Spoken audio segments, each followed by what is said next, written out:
What's up, fellow campers, and welcome to my next build showcase in Fallout 76. Really excited to show you this build. It's only my second build, but it's already strides ahead of the last one, which was pretty good for my first build. I mentioned in that video that the famous architect Lloyd Wright has been one of my inspirations for building in Fallout because he designed a lot of structures that blend very organically into the landscape. One of his most famous works is a house in Pennsylvania called Falling Water. I actually took a tour of the premises during college with some of my roommates. It was pretty awe-inspiring, so I thought it might be cool to see if I could create my own version of Falling Water in Fallout 76, since one of the best features in the game is the ability to place your camp device down anywhere on the map that's not already a landmark. So I followed all the rivers in the game to see if I could find a waterfall, and I finally found one. Let me show you where it is on the map real quick. Alright, so here I am right here. It's pretty close to Thunder Mountain and north of Harper's Ferry. Now, if you guys find any other majestic waterfalls in the game, do us a favor and take a screenshot of the map location and post it on the Skooled Zone subreddit. Might be kind of cool if people want to try something like this with some other waterfalls on the map. Now, I'm doing the tour in reverse in that I'm going to start off at nighttime, or at least really early morning, and then do the day tour at the end because it looks so much better at night with all the lights and stuff. I'm also going to show you the back of the building first and then skip ahead to the front door up top. So this is what it looks like from the bottom of the waterfall. Falling Water. It's actually a 5-story structure. Well, 4.5, I guess you could say, as you'll see in a second. And I used up every last ounce of my build budget. I wanted to add so many more lights, but lights do take up more of your build budget than everything else except for turrets. No turrets in this location at all, unfortunately, but it is what it is. So I'll skip to the front door and we'll go on a tour. Okay, so here's the top. It's a little foggy, but it's still cool looking. In fact, I may not even need to skip ahead to a day tour. It may just roll into it naturally.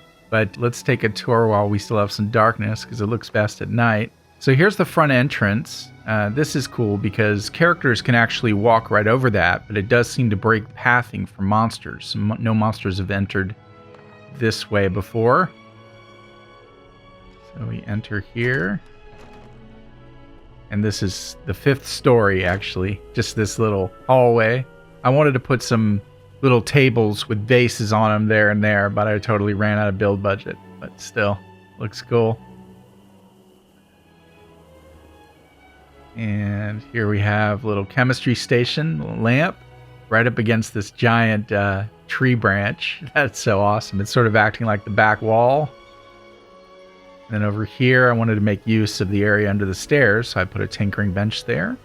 And then in here, we have our first view of the waterfall. Wish this glass wasn't broken, but what can you do?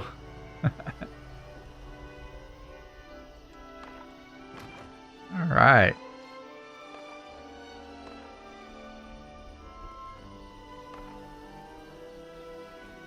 This is really cool.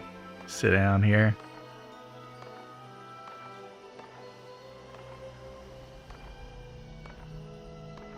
So this is like the upper terrace, little lounge area. This entire build is basically just different views of the waterfall. So I have these nice blinking lights and this statue.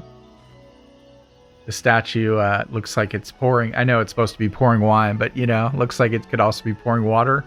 And then we have the water right there. It's awesome. Some shots going down over there, but at least they're not up here. And welcome home. Okay, so this is the next level, and this is really nice because we can finally start to see the waterfall here. And I wanted to make all the floors transparent. Now, ultimately, it'd be perfect if they were glass. You know, I could do that in Fallout 4, but we don't have waterfalls, at least not in the settlement build area without mods. But it's cool because you can start to see the water pass all the way down through the levels there. And squeezed in an armor and weapons workbench under the stairs here to continue to make use of that room. Now this is cool. Let me come down. Let me step up here. So you would be coming up here, these stairs, and you'd turn and you'd see this Mothman poster, which is really awesome. I actually wanted to try to hide a red cycling light there behind the poster, but again, ran out of build budget. So would have been cool to have that backlit in red. But it's nice because this wall here sort of supports this giant tree branch that's just laying down into the house here. And it's cool because it looks like it's sort of supporting it. And it gets to go through the wire mesh of the floors and everything. But the other thematic element is that it sort of looks like the open wings of a moth. So, you know, you see Mothman with its wings and then the tree with its sort of wings. I know, I get really weird and creative when I get into building. But anyway, let's get on to the next level. So this is sort of the residence level. And we have a really awesome view of the waterfall here. This one is lit the best. That is just so cool. And I like these little camp devices have their own lights. So that sort of lights this area. And then we have some green from downstairs, which is awesome because it's underlighting this area of the room and making it look as if this glow-in-the-dark poster is actually emanating the green light. Just picked this up from the Atomic Shop for free, and it's pretty cool. It's like a little alarm clock, although I don't know why it's just flashing 12 like that. I mean, how hard would it have been to snag the integer from your Pip-Boy and just populate it into that screen, but I guess not. Anyway, that is the little bedroom area, and then we have a kitchen table, and here's the kitchen over here. A couple of different stoves, chopping block, fireplace, ice machine, and then through these bead curtains, bone curtains, closest thing I could find to bead curtains, is a little bathroom area. So we have our dirty toilet and dirty bathtub, of course, and a little place to store your clothes and a cubby hole and to sit down on to change, and a bear poster, because you guys should get the pun. All right, moving on. That is just too cool. I love that. All right, and then down here is the final level. This is like the garden terrace level, and it's all decked out in green.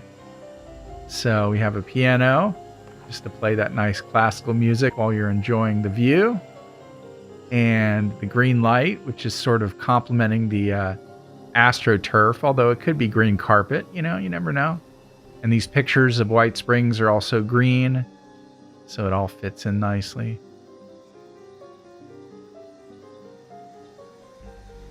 Little table to have a snack or a drink. Really nice view over here. Pretty sweet. Yeah, this build, I was really happy with the way this turned out. Just so tranquil, you know? I could just sit down here and enjoy the view. It's cool because I actually came back after grabbing some more resources, came back to my camp, fast traveled back to my camp, and there was actually a team of players who were just chilling in here. Wasn't even done yet. They were giving me the thumbs up, so too bad I wasn't recording. I could have given them some screen credit there, but yeah, they congratulated me on the look of it and enjoyed themselves and then left. So yeah, it's awesome. Nothing is locked in here. Nothing is protected. It's really just mostly an aesthetic build. We'll head back out here. And yeah, I don't think I even need to give a day tour. That pretty much covered it all. So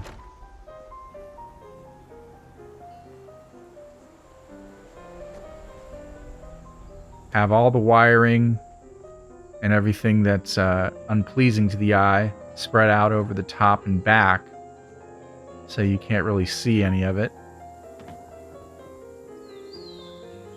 This one I wanted to move over a little bit more so you can't see the wire, but there's just a couple of letters down here on the neon sign that needed to be powered, so I needed those extra conduits. But yeah, I'm really happy with this build, the way it just worked out organically into the landscape like that.